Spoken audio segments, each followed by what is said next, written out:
So can people on Zoom hear us clearly? Yes, I'm seeing some nods. Good. Looks like we're ready to go. So I was asked to give a very brief overview of right effort. And to begin, have you noticed yet?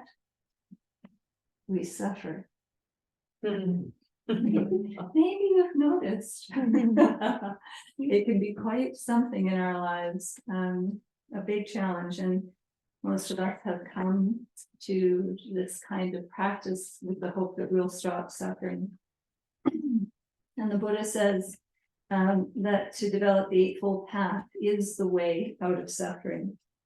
So one of the most important elements of the Eightfold Path is definitely right effort. So I thought I would just simply read the Buddha's definition of right effort to begin.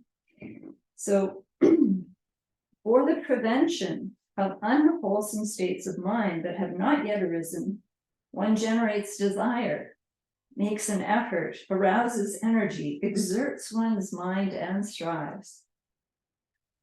For the abandoning of unwholesome states of mind that have arisen, one generates desire, makes effort, arouses energy, exerts one's mind, and strives. For the arising of wholesome states of mind that have not yet arisen, one generates desire, makes effort, arouses energy, exerts one's mind, and strives. Then finally, for the continuance, non-disappearance, strengthening, increase, and full development of wholesome states of mind that have arisen, one generates desire, makes effort, arouses energy, exerts one's mind, and strives. So there's two things that stand out in that definition, in that description. The first one that might cross your mind is wholesome and unwholesome. What does that really mean? Well, that's a very big topic to go into, and the Buddha gives us lots of information about that. And we will say a couple of brief things shortly, but just right now for inspiration, I want to draw your attention to the kind of mind state that's Anagarika Sarah was building for us at the beginning of this meditation. She had some very, very important words in there, because when you reach some of these mind states, or when you create some of these mind states within yourself, how do they feel? They feel beautiful. They feel filled with goodness. And they feel true in many levels, at many levels, in many senses, including the idea of true as straight, not crooked, true. So they really are the best states that a human can aim for and experience. They are the very opposite of suffering. And I'm sure if you throw your mind backwards over your life, there have been at least a few moments where you felt mind states like that. So the second thing that really stands out in that, can't miss it, the emphasis. The strong wording, generates desire, makes an effort, gets in there, and really takes this seriously, takes it to heart, takes it deeply into oneself. It sounds like a full-time job, and yes, it is. It's something that really, to develop the path, to really move beyond suffering, you have to take that seriously enough to do it 24/7, not just when we suddenly arrive at the meditation cushion. So we can see the importance of right effort when it comes to the Eightfold Path, not just in this formal description, but in many other ways within the Dhamma as well. And just one I wanted to share comes from a sutta that I like very much. Ayya mentioned that she liked it very much when I told her that I was using it. It's Majjhima Nikaya, or Middle Length Sayings, number 117. It's called the Great 40. And it's kind of, for those of you who are interested in, beauty, I guess, it's kind of recursive feedback loop poetry. Because the 8 elements of the Eightfold Path, they feed back on each other. It's not just simply do this, and it will suddenly, you'll get there very quickly and directly.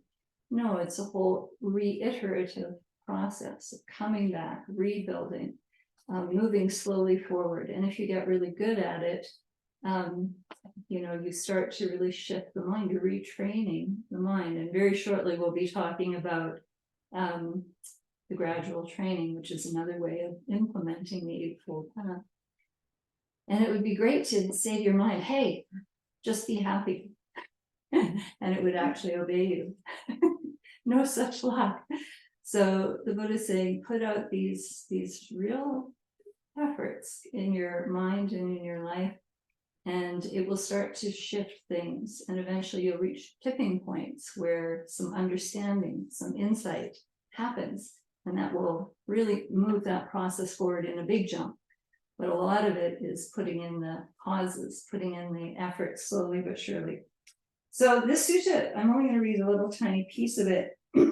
He basically says that 3 elements of the path are quite key.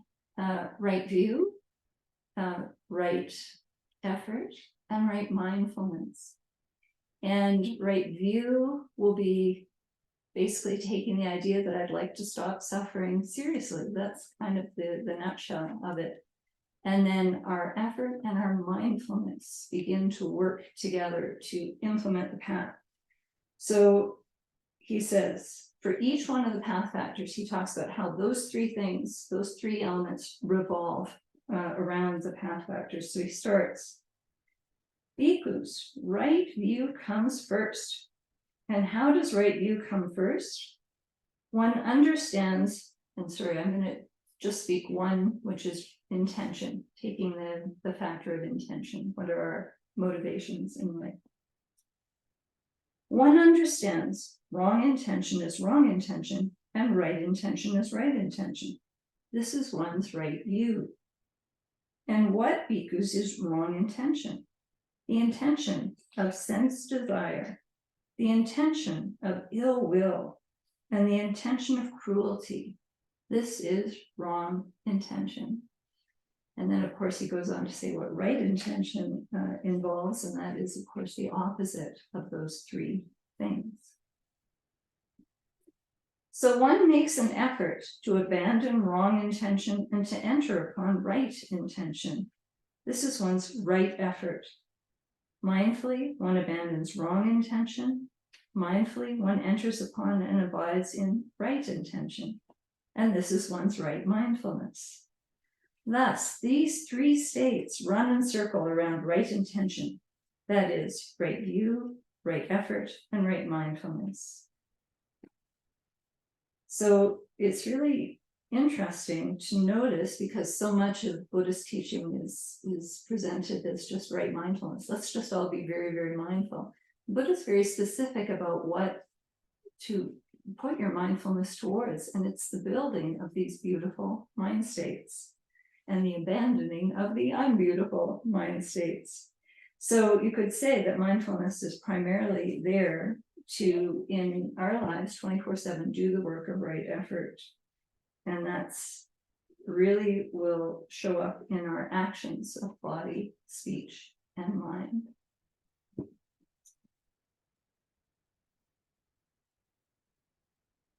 Yeah. So we need to operationalize it. I love one monk who described it that way. You need to operationalize right effort, and the world is your oyster, being creative and how one might do that. And Anagarika Sarah is going to share more on this idea.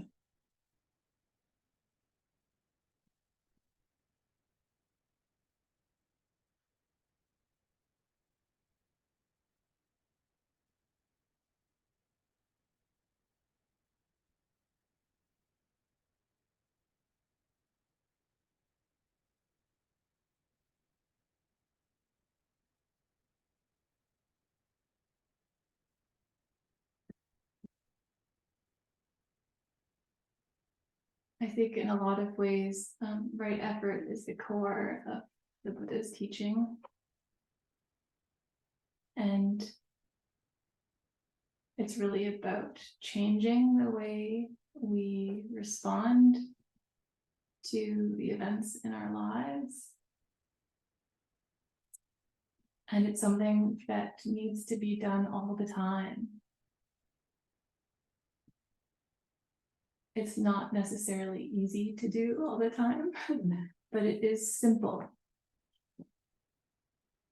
And I've been introduced to a way of operationalizing or implementing right effort, which many of you have heard me talk about. It's a method that was developed by an American monk named Bhante Vimalaramsi. And in our guided meditation, I kind of walked us through how to implement right effort when we're sitting in meditation.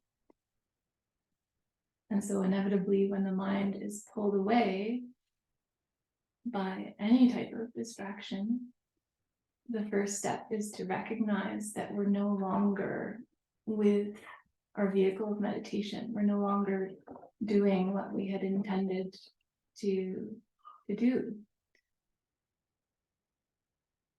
Once we recognize that the mind has been hijacked, pulled away in some way, we can release that distraction by just letting it be and taking our attention away from it. And then every distraction, this is the brilliance of his learning in his life as a monk. He noticed that every time the mind is distracted, it comes with this kind of clenching up of the body. It could be really quick, really subtle, but every time the mind moves, that happens. And so not only can we release it with our attention, but we can relax that clutching response.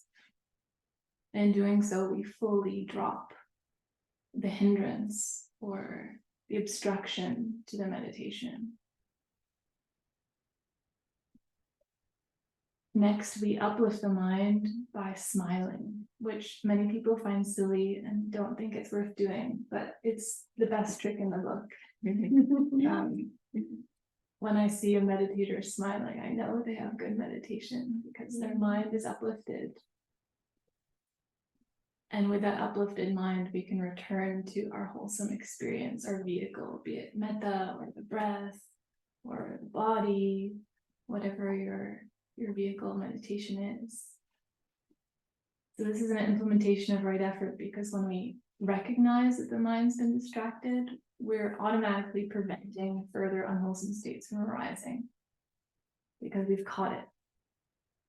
When we release and relax, we're letting go of unwholesome states.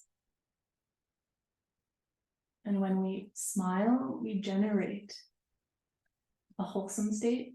And when we come back to our vehicle, we maintain that state and bring it to fulfillment. So the 6 R's is a mnemonic, a memory tool to operationalize, to implement this right effort every single time the mind is distracted. And of course, when we're sitting, those distractions are usually thoughts or feelings or memories. They're mental formations because we've cut off most of the other parts of the sensory experience. But in our day-to-day lives, there's a lot more going on. So I'd like to read some excerpts from a sutta in the Majjhima Nikaya, where the Buddha is talking about how to implement right effort in our daily lives when we're at work or with family, have many tasks to accomplish and many demands on our attention, that it can still be done. And Sanghamita and Ayya will be talking about this more in the gradual training.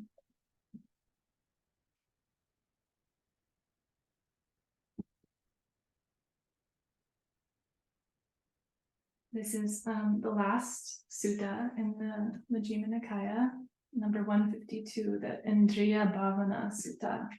And Indriya means faculties. In this context, the Buddha is talking about the sense faculties, which are the eyes, ears, nose, tongue, body, and in the Buddha's dispensation, he considers the mind as a sense faculty. And bhavana means development. So the development of the faculties, and bhavana development means that this is a practice, this is a training. So we try it and we fail sometimes.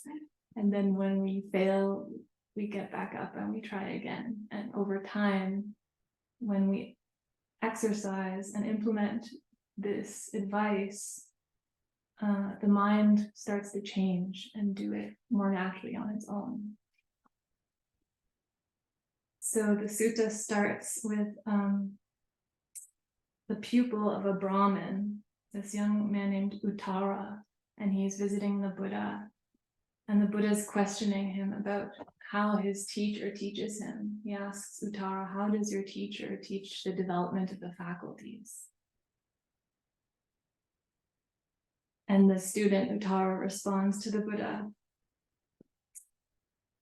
"Dear Master Gautama, one does not see forms with the eye, one does not hear sounds with the ear. That is how the Brahmin Parasarya teaches his disciples the development of the faculties." The Brahmin Parasarya is his teacher. And the Buddha responds, "If that is so, Uttara, then a blind man and a deaf man will have developed faculties, according to what the Brahmin Parasarya says. For a blind man does not see forms with the eye, and a deaf man does not hear sounds with the ear." So the Buddha is criticizing this method of the development of the faculties, because if you can't see anything, that doesn't really mean that you've worked on how to interact with your sense of sight. It just means that you're not having to be disturbed by sight. Just make it go away. And this can be, for those of you who have done really retreats that are very disciplined and provide extremely quiet, low sensory environments, it's almost like you've lost your sense of hearing, or there's so little pulling at your attention that meditation is easy. But that doesn't really work for daily life. So this sutta is interesting because it's going to tackle, well, if you're not in this perfect environment, or if you do see, or if you're not deaf, then how do you go around in the world?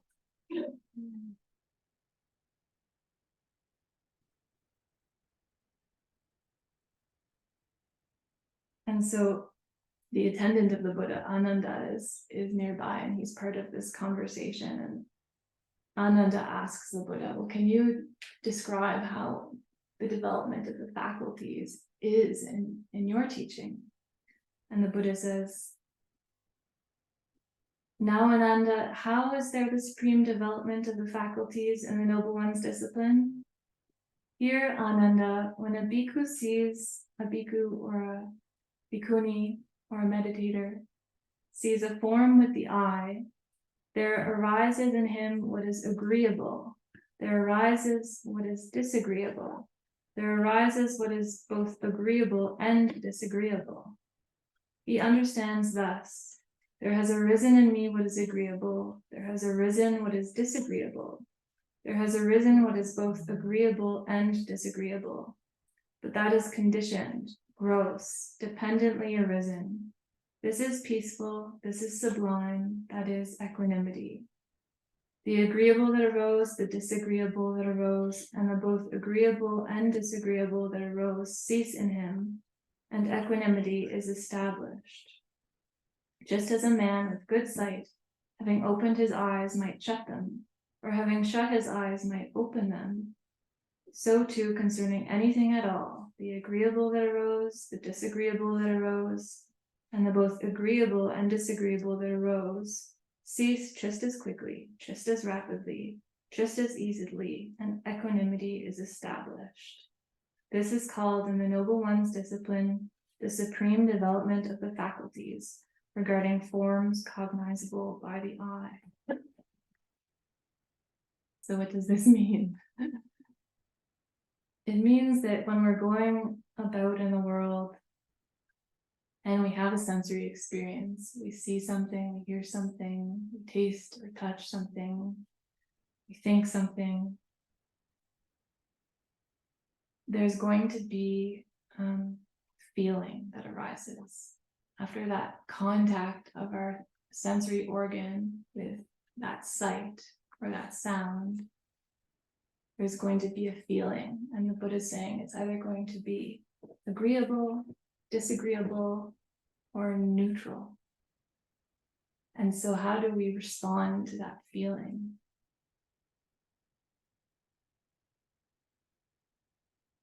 He's saying that the meditator understands that feeling has arisen, and instead of being pulled by a pleasant feeling or pushed away by a negative feeling or not noticing a neutral feeling or identifying with a neutral feeling, instead of having that, we can step back and see it in an objective and way where we're observing without becoming involved. So there's a certain disengagement and just watching of the feeling. And that's peaceful rather than being pulled around and pushed around with it. And the other interesting thing is this simile that he explains that it happens quickly. So when we're exerting right effort in our meditation and we're pulled by a thought, which is a sensory experience, we can release it and relax it and uplift the mind and return to our vehicle of meditation quickly, just as a man might open his shut eyes or close his open eyes. So this right effort is actually something that happens quickly.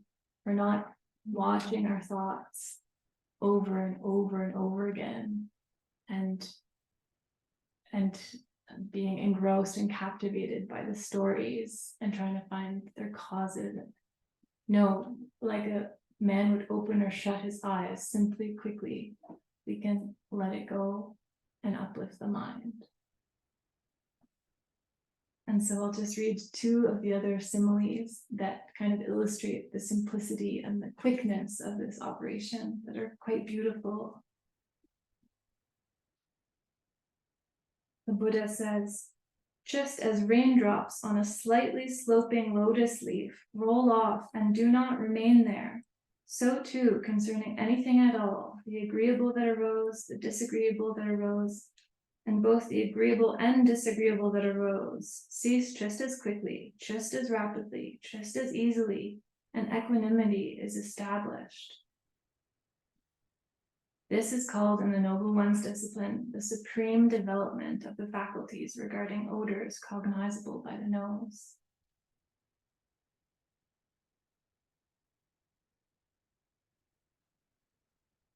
And the last one, which is so important to understand that the mind and mind objects are thoughts, that this is a sensory experience as well.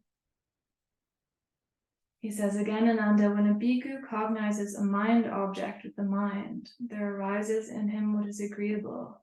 So you have a thought of, dinner or the hike you're about to go on, or, the comfort of a friend.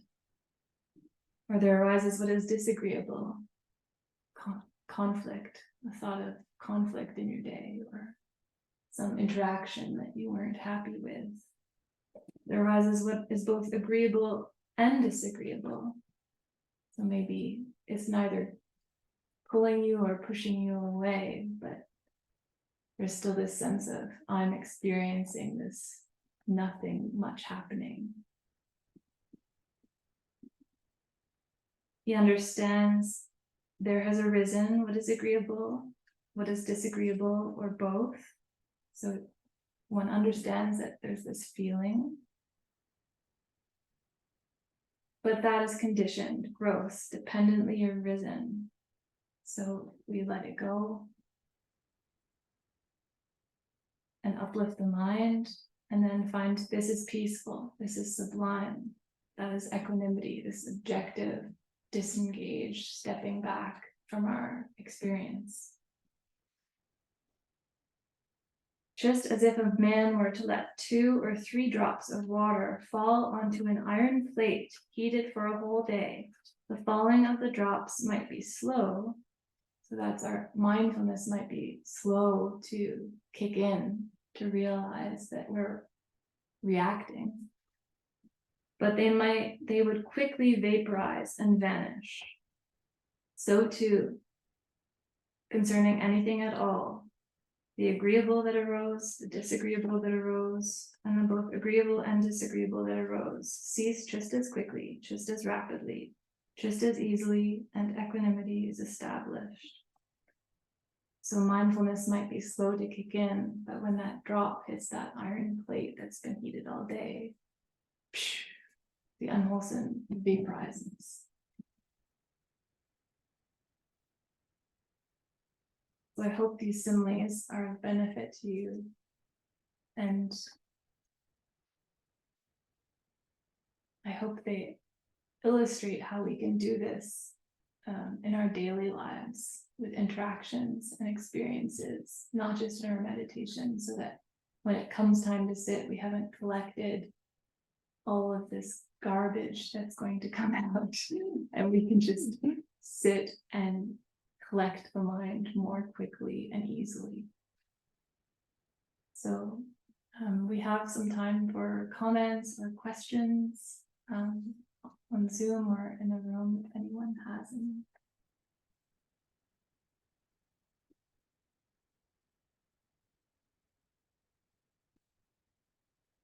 That was a lovely teaching. Thank you.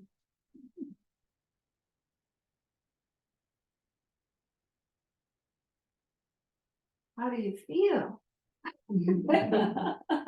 That's the important part. Anonymous. Good. Is that a word? That, yes, it is. Balanced.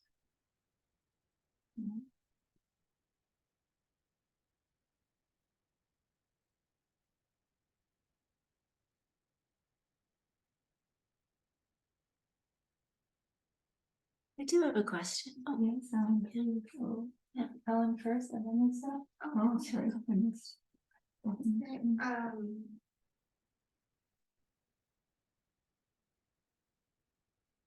I really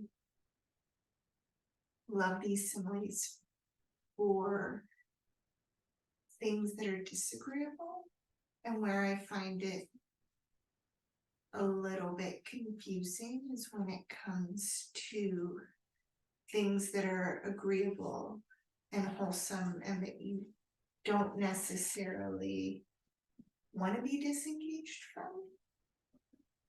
And do you think you could speak to that a bit? Yeah, I mean, there's a difference between agreeable, wholesome, and agreeable. There's an agreeable that actually is laced with dukkha. Like an example would be if you're playing with your kids and they're, learning something great, that an experience is fully wholesome. There's no need to say, I need to disengage from this experience. That's building a great foundation of wholesomeness for your mind. An example of something agreeable that is not of benefit for us, let's say, you're sitting down and meditating and suddenly you start, having some kind of fantasy about something that's really sensually agreeable, like maybe it's, and you're really pulled into that and captivated by it, and it's it almost has an allure that you're so pulled into it, the energy is a flowing out, and there's a tension in that, actually. And it's not contributing to a steady, clear seeing mind. There's a line there, and with practice, with observation, you can see, well, this is making me feel kind of tight and tense, and I want this. And it's actually just growing the thirst. Whereas what we're trying to do is break that thirst down through true wholesome feelings and qualities. I don't know if that answers your question. Would you like to add? What do you think, Helen? It helps. I think you've had a similar question before, and I think it is difficult at first to understand that there might be a downside to the pleasure of the senses, because that's where we've looked for our happiness forever. And it seems obvious, like if I can just get what I want, the right sounds, smells, taste, touches, and ideas, if I can just get all of that right, I'm going to be okay. Has it worked so far? It's the question to ask, does one feel solidly happy all the time? No. Usually the answer is no. And it is a radical proposition to say to people, it's possible to actually feel calm, steady, secure, confident, loving, at ease all the time. We don't actually believe that's possible, most of us. So we're unconsciously undercutting the potential for that often without even realizing it. We assume it's not actually possible. The Buddha says it's possible, but it's not simple, or let me rephrase that. It requires some effort. Oh my God. Very good. And that it's even, he even goes so far as to say, if you kept at it, like building those right wholesome thoughts constantly, it will tire you out, which tends to flip the mind back into the possibility of more challenging mind states actually arising. These states of anger or anxiety can return easily when the mind is tired. So he's suggesting two things. First, you want to do as much as you can to build those wholesome mind states, but also rest, and meditating in part is your opportunity to do a bit of both, and learning to relax and be a little more just present is already the start of that. And as you begin to calm down and get deeper in meditation, what happens? Speech stops. This is something well worth saying to people, because more than half, 95% of the problem, maybe depends on how you look at it, is what the stories we tell ourselves. Mostly it's speech that's problematic. That's the beginning. It's the most in-your-face way to cause unpleasant mind states to happen, both our internal speech and of course external speech as well. So we're going a little bit away from sense pleasures, but building those wholesome mind states begins to replace the need to go looking for happiness in give me the next nice taste, smell, touch, idea. You stop having to need people to say the right thing to you when you have developed your own internal happiness and right speech to yourself. And then learn the skill of also losing a lot of that so that you can have some peace and quiet inside, and equanimity in part comes from that peace and quiet inside. It allows you perspective that you can't have if you're lost in the story.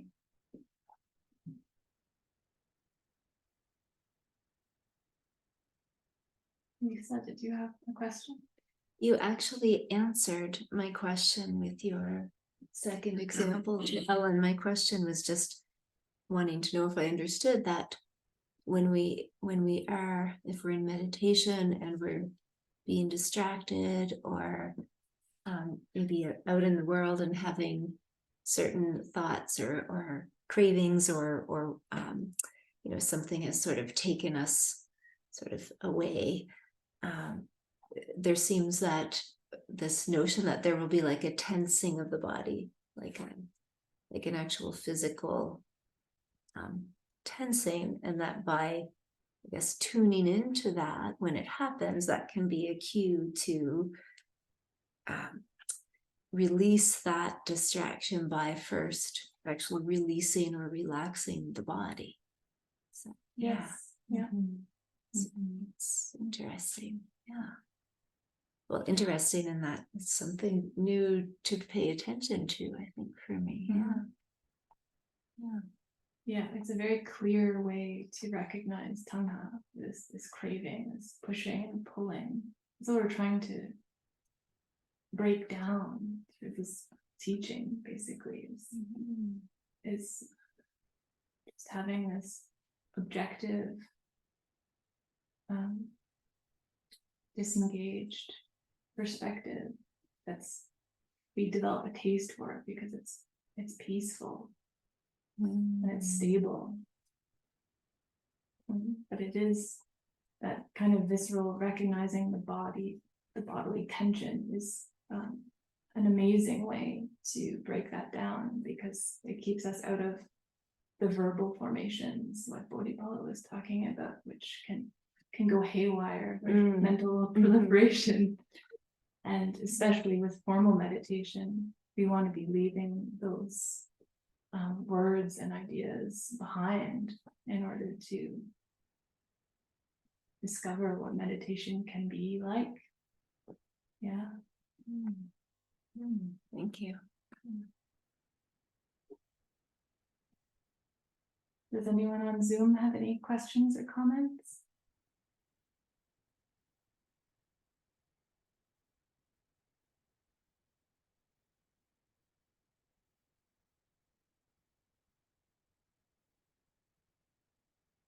We're all smiling. Must be. Yes, it's wonderful.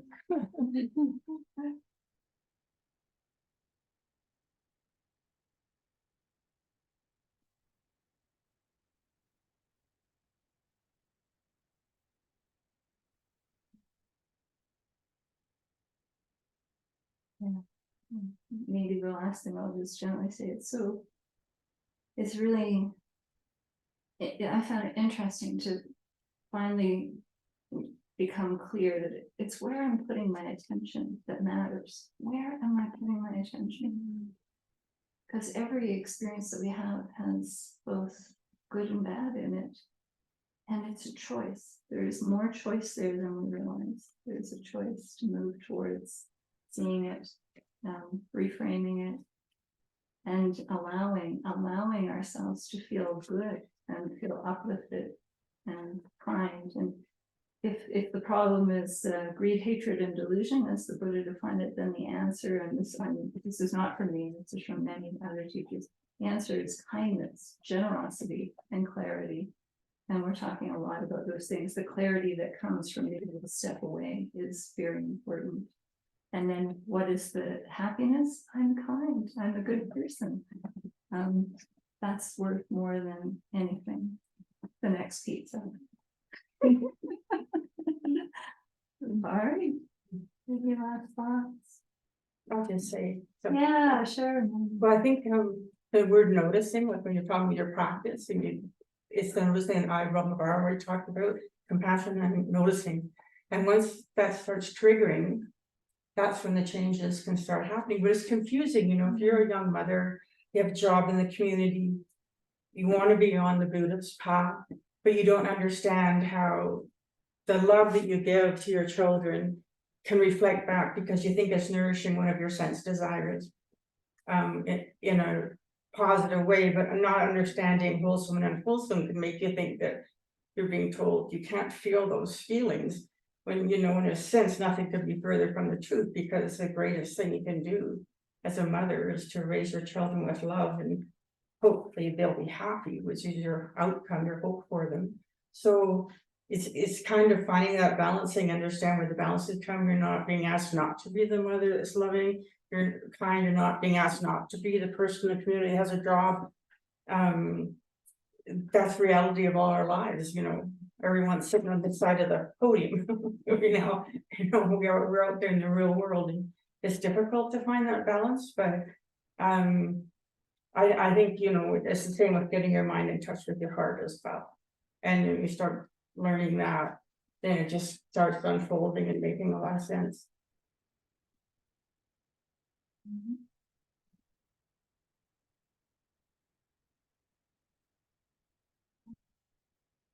A little bit unrelated, but I think we're near the end, so actually it's quite a bit unrelated, but just wanted to know if you wanted to mention the Upasika training that people can apply for. With Birkin, Mhm. yeah, are you up to date on? I don't know, is there a deadline? Is it coming up shortly? There is a deadline, I can't remember what it is, it Yeah. might be the end of October. Yeah, perhaps that makes sense. So Birkin Actually, I think runs. it's the November 30th. Oh, okay. Yeah. If you just- I just applied. Yeah. Yeah. Yeah, so those who might wish to learn more about the Eightfold Path, in particular, the first year is spent really exploring the Eightfold Path. The Birkin offers an Upasika program for that. And we have one other announcement, which is. Oh yes, Saturday is Upasika, a moon day, so the monastery is open all day for those who wish to come for any amount of time to meditate in silence. And starts at 9 o'clock. There's an opportunity to ask questions about your meditation, and at the end of the day, around 4:15, there's another opportunity for questions and discussions. So you're all welcome on Saturday. See our website for the details.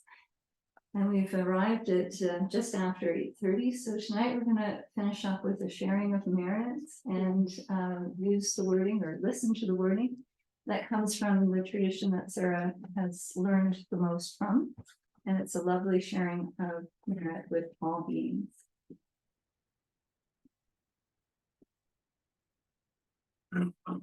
May suffering ones be suffering free, and the fear-struck fearless be. May the grieving shed all grief, and may all beings find relief. May all beings share this merit that we have thus acquired for the acquisition of all kinds of happiness. May beings sorry. May beings inhabiting space and earth, devas and nagas of mighty power, share in this merit of ours. May they long protect the Buddha's dispensation. Sadhu, sadhu, sadhu. Thanks everyone for coming. Hope you have a good night. Thank you very much.